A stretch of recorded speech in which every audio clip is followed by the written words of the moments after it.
Dans ce tutoriel intitulé « Comment continuer à progresser rapidement avec l'Easy Glider, en travaillant les figures simples de voltige », nous allons poursuivre l'apprentissage d'une nouvelle figure. La vrille. À cette première étape, je ne vais pas reprendre la description complète des prérequis, car elle est détaillée dans la première vidéo dont le lien est proposé ici, mais aussi dans la description. Je t'invite à cliquer dessus si tu souhaites avoir les éléments complets sur le niveau de pilotage initial nécessaire, les caractéristiques du planeur et les réglages que j'utilise, les renforts des commandes, le mode de pilotage utilisé sur la radiocommande, les conditions venteuses. À la prochaine étape, je détaillerai la figure à travailler, en te montrant les actions sur les manches. Puis, je t'apporterai la preuve par l'image qu'avec un Easy Glider, la figure peut se réaliser. Ensuite, ce sera à toi de t'entraîner. Nous allons commencer l'apprentissage dans un instant. Si tu aimes ce contenu et s'il t'aide, il suffit de laisser un petit pouce levé pour permettre à d'autres de le découvrir, et m'inciter à en créer des nouveaux. Si tu as des questions lors de ta mise en pratique, pense à les saisir dans les commentaires sous la vidéo pour que je puisse t'apporter les réponses.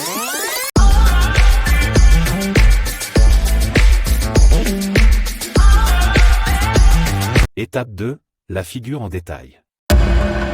L'entraînement doit se faire idéalement face au vent en plaine, ou parallèle à la pente en vol dynamique de relief. La prise préalable de 50 mètres d'altitude est suffisante. Nous abordons dans ce troisième tutoriel la vrille. Cette figure, facile à réaliser, est particulièrement intéressante.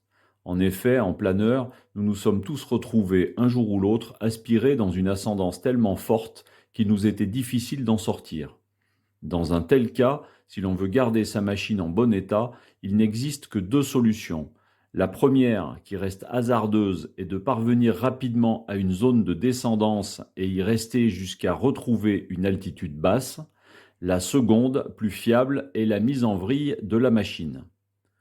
Pour s'extraire d'ascendance puissante, nous voyons trop souvent l'erreur qui consiste à trop attendre, puis dans un moment de panique à prendre beaucoup de vitesse, soit en ligne droite, soit dans un virage engagé, avec pour conséquence une survitesse et un risque élevé de destruction du modèle en vol. Pourtant, vous allez le constater, maîtriser la mise en vrille et sa sortie pourra se faire aisément si votre planeur dispose des réglages indiqués dans ma première vidéo. Notez bien que le centrage est essentiel pour pouvoir réaliser la vrille. Il existe plusieurs variantes pour cette figure, combinant des départs ou des sorties sur le dos ou sur le ventre, mais aussi un type de vrille dite à plat. Cette dernière n'est pas réalisable avec l'Easy Glider. Nous travaillerons ici la version la plus simple, la vrille départ et sortie sur le ventre. Après un vol horizontal rectiligne, l'évolution consiste à exécuter un décrochage, puis une bascule d'un côté ou de l'autre qui entraînera une rotation et un dérapage maintenu sur un ou plusieurs tours tout au long de la descente. L'arrêt de l'autorotation se fera à une altitude verticale choisie et au cap identique à celui de départ, puis l'évolution se termine par une ressource pour revenir en vol en palier. Pour la vrille, sans aide d'un moteur, l'essentiel de ton travail repose sur la commande de profondeur et celle de la dérive. L'Easy Glider n'est pas conçu pour la voltige et ses caractéristiques, comme la surface du volet de dérive et son débattement limité, ne facilitent pas la mise en rotation à vitesse faible. Aussi, les ailerons vont servir brièvement pour initier l'engagement de bascule au moment du décrochage et éviter que le planeur se mette dans un mouvement de virage engagé. À l'entrée de la figure, le planeur est à plat sur sa trajectoire à vitesse de vol habituelle. Il va être mis en décrochage avant de débuter la figure. Attention, lors de l'autorotation, il faudra bien s'assurer que le planeur effectue une vrille et pas de simples virages engagés.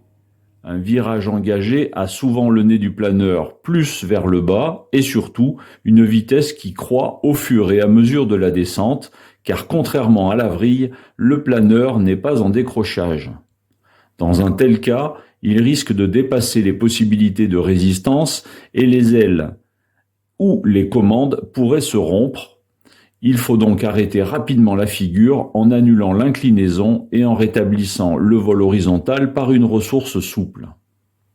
Mise en décrochage, pivotement et rotation. En partant d'une vitesse de vol habituelle, tu vas la réduire en tirant progressivement sur le manche, comme pour cabrer le planeur modérément et continuellement. Quand tu sens que le décrochage va intervenir car la vitesse de vol devient insuffisante et que le planeur s'enfonce, tu mets et tu maintiens le manche de profondeur en butée arrière à fond cabré. En même temps, tu positionnes aussi le manche de la dérive du côté choisi pour la rotation. L'efficacité de la dérive étant limitée sur l'Easy Glider, juste à ce moment de mise en rotation, nous allons favoriser le basculement en ajoutant un bref mouvement à fond des ailerons dans le même sens que celui de la dérive.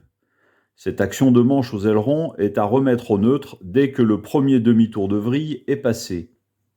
À ce stade, nous sommes donc manche profondeur plein cabré maintenu et manche dérive à fond du côté de la rotation de la vrille, également maintenu. Le manche des ailerons est au neutre. Poursuite de la vrille, sortie et mise en palier. Tant que tes commandes de profondeur et de direction sont maintenues, le planeur enchaîne les tours de vrille à vitesse constante. Si tu as pris une bonne altitude de départ, tu peux donc en exécuter plusieurs sans aucun risque pour la machine. Il s'agit désormais de choisir le bon moment pour effectuer l'arrêt de la rotation sur l'axe de lacet et retrouver le nez du planeur vers le bas sur la bonne trajectoire. Comme il y a une certaine inertie dans le mouvement, il faudra stopper la figure environ un quart de tour avant de retrouver l'axe de sortie pour que l'arrêt réel se fasse sur la bonne trajectoire. Pour cela, lorsque ton dernier tour de vrille est presque terminé, tu remets le manche de profondeur au neutre et tu actionnes la dérive brièvement à fond en sens contraire, puis mise au neutre à l'arrêt de la rotation. Il ne te reste plus qu'à effectuer une légère ressource en cabrant modérément pour revenir au vol en palier. Si besoin, une action aux ailerons peut te permettre de corriger l'inclinaison dans le cas où la sortie ne serait pas faite à plat. Si la réalisation de la figure se fait un jour de vent, il fera forcément dériver un peu le planeur dans le sens du vent tout au long de sa descente. Cas particulier de la vrille départ dos. Si tu souhaites essayer de faire des vrilles dos, à l'entrée de la figure, il faudra préalablement mettre ton planeur sur le dos. Ensuite, les autres différences avec la vrille ventre résident dans l'utilisation et le positionnement des manches. Une fois le planeur en décrochage, le manche de profondeur sera maintenu à fond piqueur, donc vers l'avant, puisque la commande est inversée. Pour la dérive et les ailerons, ces deux commandes seront positionnées à fond et tout au long de la figure, mais, et c'est obligatoire, en sens contraire.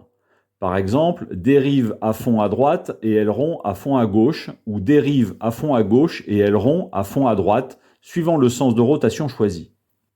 Contrairement à la vrille ventre, l'utilisation seule de la dérive pendant les rotations ne fonctionne pas sur le dos avec l'Easy Glider.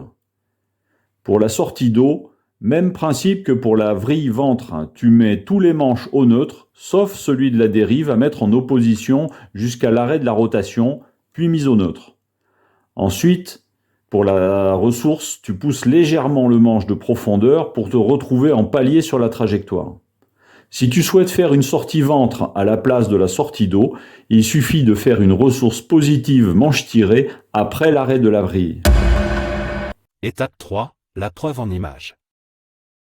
Voici ce que cela peut donner en vol sur un Easy Glider.